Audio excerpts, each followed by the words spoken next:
25 সালের বৃত্তি পরীক্ষার 7 নম্বর নৈর্ব্যক্তিক প্রশ্নটি হচ্ছে কেন্দ্র থেকে পরিধি পর্যন্ত দূরত্বকে কি বলে। তাহলে এটা বৃত্ত এঁকে আমরা এই পুরো জিনিসটা একটু দেখি, তাহলে খুব সহজে মনে থাকবে। এটা যেই জিনিসটা আমরা এখন আলোচনা করব সেটা শুধু এখন তোমাদের এই 5 এর ক্লাসের জন্য নয়, এটা 6, 7, 8, 9 বা এইটাকেও প্রচুর কাজে লাগবে এই জিনিসপত্রগুলো দিয়ে। তাহলে এই কেন্দ্র কি, পরিধি কি বা বৃত্ত কি, সেই জিনিসপত্রগুলো আমরা একটু বোঝার চেষ্টা করব এখন।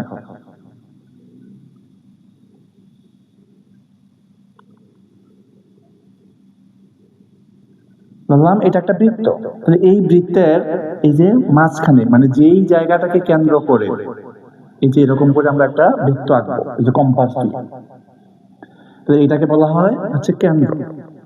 মানে যেই জায়গা থেকে এই প্রত্যেকটা পরিধি, এই যে এই জায়গাটা, এই যে গোল বাহিরের যে গোল জায়গাটা আমরা আঁকলাম সেটাকে বলা হয় পরিধি। এটাকে কি বলা হবে? পরিধি।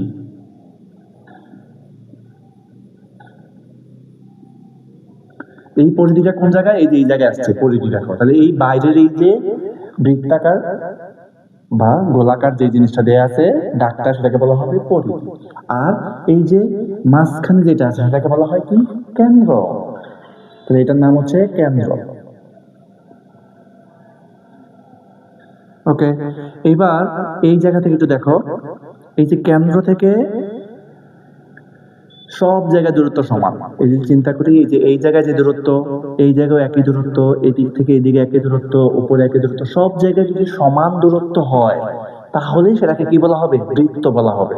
তাহলে একটা বৃত্তের এই কেন্দ্র থেকে এই যে পরিধি পর্যন্ত এটাকে একটা কি বলা হয়? দূরত্ব আছে। এই দূরত্ব যেই পরিমাণ, এই জায়গা থেকে এই দূরত্বটাও কি ওই একই পরিমাণ। এইদিকে যদি আমরা দূরত্ব আঁকি একই পরিমাণ, যদি আমরা আরেকটা এভাবে আঁকি সেটাও কি ওই একই পরিমাণ। তাহলে এইটার এই যে কেন্দ্র থেকে এই যে পরিধি পর্যন্ত যে দূরত্ব সেটাকে বলা হবে ব্যাসার্ধ বা আর, রেডিয়াস। রেডিয়াস বা ব্যাসার্ধ। ব্যাসার্ধ এটাকে আমরা কি স্মল আর দিয়ে প্রকাশ করব, যে এই যে এই জায়গা থেকে এই যে কেন্দ্র থেকে এই যে এই পর্যন্ত এই যে দূরত্বটাকে আমরা কি বলবো? একটা আর। তাহলে এই পাশে এই যে এই কেন্দ্র থেকে এই যে এই পর্যন্ত এটা কি? এটাও আমরা একটা আর বলতে পারবো, এটা একটা আর। আবার এই যে এই জায়গা থেকে এই জায়গা সেটাও কি একটা আর। তাহলে কেন্দ্র থেকে পরিধি পর্যন্ত দূরত্বকে আমরা কি বলবো? রেডিয়াস বা ব্যাসার্ধ। এটাকে আমরা স্মল আর দিয়ে প্রকাশ করব। এবার এই পাশে দেখো একটা আর বা রেডিয়াস, এই পাশে আরেকটা। তাহলে এই যে একটা পরিধি থেকে আরেকটা পরিধি পর্যন্ত যে দূরত্ব, আমি আবার বলি, এই যে এই একটা পরিধি থেকে কেন্দ্র দিয়ে যায় এরকম এই যে আরেকটা পরিধি পর্যন্ত, তাহলে এই জায়গার ভিতরে কি দুইটা আর হয় না? এই যে আর প্লাস আর, তাহলে কত হবে? এই যে আর প্লাস আর, তাহলে কি হবে? 2r।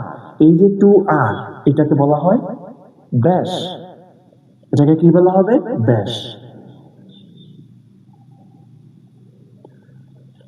তাহলে যদি কখনো প্রশ্ন আসে যে বৃত্তের কেন্দ্র দিয়ে একটা পরিধি থেকে আরেকটা পরিধি পর্যন্ত যেই রেখা যায় সেটাকে আমরা কি বলবো? এই যে কেন্দ্র দিয়ে যায় সেটাকে আমরা বলবো ব্যাস।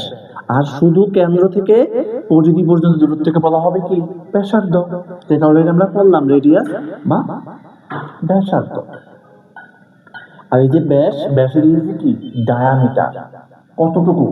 তার প্রস্থ কতটুকু বা ব্যাস কতটুকু, এটাকে বলা হয় ডায়ামিটার। মানে পুরো বৃত্তটা কতটুকু মোটা বা কতটুকু এটা প্রস্থ, সেটাকে আমরা কি বলবো? ব্যাস বা ডায়ামিটার। ওকে, আর এই জায়গার ভিতরে আরেকটা হচ্ছে, এই যে কেন্দ্র দিয়ে গেল সেটাকে আমরা ব্যাস বলবো। যদি কেন্দ্র দিয়ে না যায়, যদি এরকম করে যায়, এই যে এই জায়গা থেকে এদিকে একটা গেল, কেন্দ্র ছাড়া পরিধির সাথে আরেকটা পরিধি মিলল, সেটাকে বলা হবে যা। সেটাকে বলা হবে যা। তাহলে কেন্দ্র দিয়ে যায় এরকম যদি হয় একটা পরিধি থেকে আরেকটা পরিধি, তখন সেটাকে বলা হবে ব্যাস। আর যদি কেন্দ্র ছাড়া যায় সেটাকে আমরা কি বলবো? যা। আর শুধু কেন্দ্র থেকে পরিধি পর্যন্তকে বলা হবে ব্যাসার্ধ। আশা করি এই পুরো জিনিসটা খুব ক্লিয়ার। এটা তোমাদের শুধু 5 এ নয়, 8, 9 বা ইন্টার বা তার পরবর্তীতে অনেক বেশি কাজে লাগে। এই যে আজকে আমরা যে আলোচনা করলাম।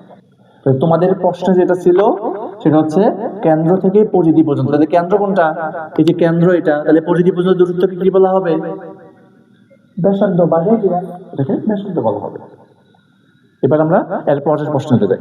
25 সালের বৃত্তি পরীক্ষার নৈর্ব্যক্তিক প্রশ্নের 8 নম্বর প্রশ্নটা হচ্ছে 1 হেক্টর সমান কত বর্গ মিটার? তাহলে এটা আমরা একটু মনে রাখবো যে 1 হেক্টর সমান হচ্ছে 10,000 বর্গ মিটার। 10,000, তাহলে 1 হেক্টর সমান হচ্ছে 10,000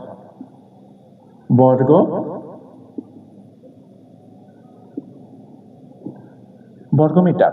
যদি পরবর্তী প্রশ্ন যদি 1 না থেকে যদি বলা হয় 100 হেক্টর সমান কত হবে, তাহলে কি বলবো আমরা? আর 10 হেক্টর, 50 হেক্টর, তখন কিভাবে করবো কাজটা? কারণ সবসময় তো একই রকম প্রশ্ন আসবে না। তুমি একটা প্রশ্ন সমাধান করতেছো, তাহলে সেটা কি, এটা এর পরবর্তীতে আমি এটার কিভাবে আসলে সামনে বৃত্তি পরীক্ষায় যদি অন্য কোনো সংখ্যা দিয়ে আসে, তাহলে সেটা আমরা কিভাবে সমাধান করবো সেটা একটু দেখে নেই। তাহলে এই 1 এর জায়গায় যদি বলা হয় এই যে 10 হেক্টর, তাহলে এই সংখ্যাটাকে আমরা 10 দিয়ে গুণ দেবো। 10 দিয়ে গুণ দিলে কি একটা শূন্য বাড়বে, এটা তাহলে কি 1 লক্ষ বর্গ মিটার। যদি বলা হয় 100 হেক্টর, তাহলে কি হবে? এই উপরের 10,000 এর সাথে 100 দ্বারা গুণ হবে।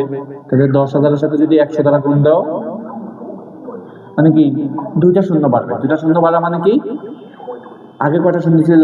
4টা। 4টার সাথে 2টা শূন্য বাড়া মানে 6টা শূন্য হবে। এটা তাহলে কি হবে? 10 লক্ষ। এইরকম যদি বলা হয় 50, তাহলে 50 দ্বারা গুণ করবা। যদি বলা হয় 250, তাহলে 250 দ্বারা গুণ করে যত হয় তত।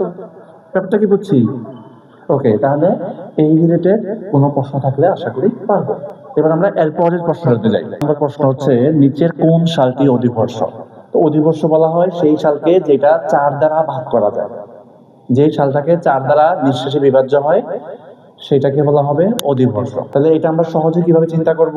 সহজে চিন্তা করার উপায় হচ্ছে সর্বশেষ যে দুইটা সংখ্যা, সেই দুইটা সংখ্যাকে চিন্তা করবো সেটা 4 দ্বারা ভাগ করা যায় কি। তাহলে এগুলো দেখি, 0 0 19কে যায় না, 0কে 4 দ্বারা নিঃশেষে বিভাজ্য হয় না, 24 এর ভিতরে নিঃশেষে বিভাজ্য হয়, 4 6 24। তাহলে অধিবর্ষ কোনটা? 2024 সাল। অধিবর্ষে কি হয়?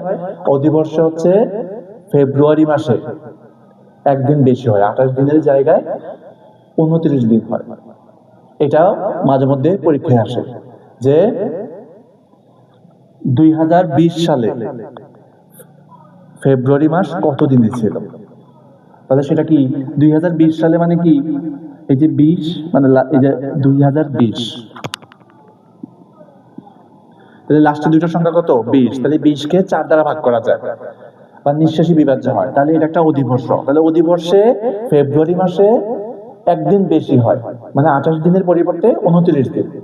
এটা যদি অধিবর্ষ সারা কোন একটা সাল বললো যে 2017 সাল, তাহলে 17 সালের এই যে 17, সেটাকে কি অধিবর্ষ না, মানে 4 দ্বারা ভাগ করা যায় না, নিঃশেষে বিভাজ্য হয় না। তাহলে এইটা ফেব্রুয়ারি মাস কি হবে? 28 দিনই হবে। এবার যদি ফেব্রুয়ারি মাস না বলে যদি বলা হয় বছরে কত দিন, সেটা আমরা কিভাবে হিসাব করবো? যদি অধিবর্ষ হয় তাহলে বছরে 365 দিন, সেটা আমরা জানি। এক বছরে সেই জায়গায় একদিন বাড়বে, মানে 366 দিন হবে। তাহলে 2024 সালে যেহেতু অধিবর্ষ, সেটা 366 দিন। 2020 সাল যেহেতু অধিবর্ষ, সেটা হচ্ছে কি 366 দিন। যদি বলা হয় 2017 সাল, তাহলে সেটা অধিবর্ষ না, তাহলে সেটা 365 দিন। যদি একই রকম করে বলা হয় 2019 সাল, এটা অধিবর্ষ না, তাহলে সেটাও কি 365 দিন। 2021, 22 বা 2023 সাল, সেটাও কি অধিবর্ষ না, সেটা আমরা 365 দিনে করবো। তাহলে একটা প্রশ্ন দিয়ে অধিবর্ষ রিলেটেড যা যা থাকতে পারে সেগুলো সবগুলো আমরা আলোচনা করে ফেলবো। আশা করি এই রিলেটেড কোনো কিছু থাকলে তোমার আর কোনো সমস্যা হবে না। 2025 সালের বৃত্তি পরীক্ষার 10 নম্বর নৈর্ব্যক্তিক প্রশ্নটি হচ্ছে 2 কেজি 25 গ্রাম সমান কত গ্রাম? তাহলে এই কেজিকে আমরা কি গ্রামে কনভার্ট করে ফেলবো। তাহলে আমরা জানি 1 কেজি সমান কত? 1000 গ্রাম।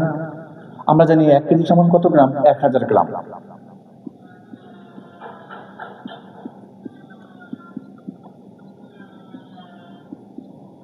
তাহলে 2 কেজিতে কত হবে? 2000 গ্রাম। 2000 গ্রাম, তাহলে 2 কেজির সাথে কত গ্রাম যোগ হবে? 2 কেজি 25 গ্রাম, মানে এই 2000 এর সাথে 25 গ্রাম যোগ হবে। তাহলে এই 2000 এর সাথে এই যে 25 গ্রাম যোগ করলে আমরা কত পাবো? 2025 গ্রাম। এটা হচ্ছে आंसर। যদি 2 কেজি না বলে, যদি বলতো 5 কেজি